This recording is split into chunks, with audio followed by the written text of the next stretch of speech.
ฉันเบื่อไหมที่ฟังคำเดิมทุกวันที่บอกว่ารักกันคิดถึงกันอย่างโน้นอย่างนี้เธอเบื่อไหมกับคำพูดจา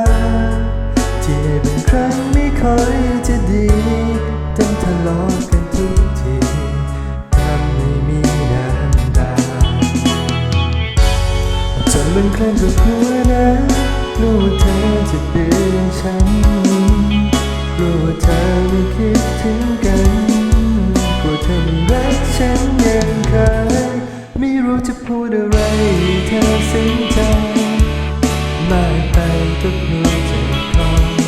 ขอให้เธอข้างกายก็พออยู่เป็นคนของหัวใจและฉันจะทำทุกหนทางเพื่อจะให้เธอไม่แยกกันไป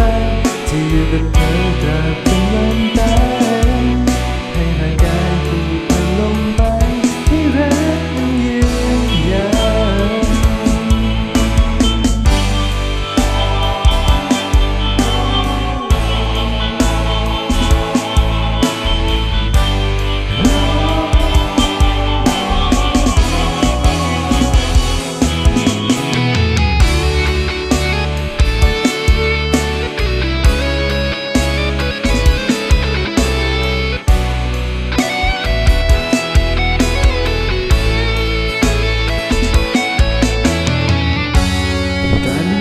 กลัวนะกลัวเธอจะเบื่อฉันกลัวเธอไม่คิดถึงกัน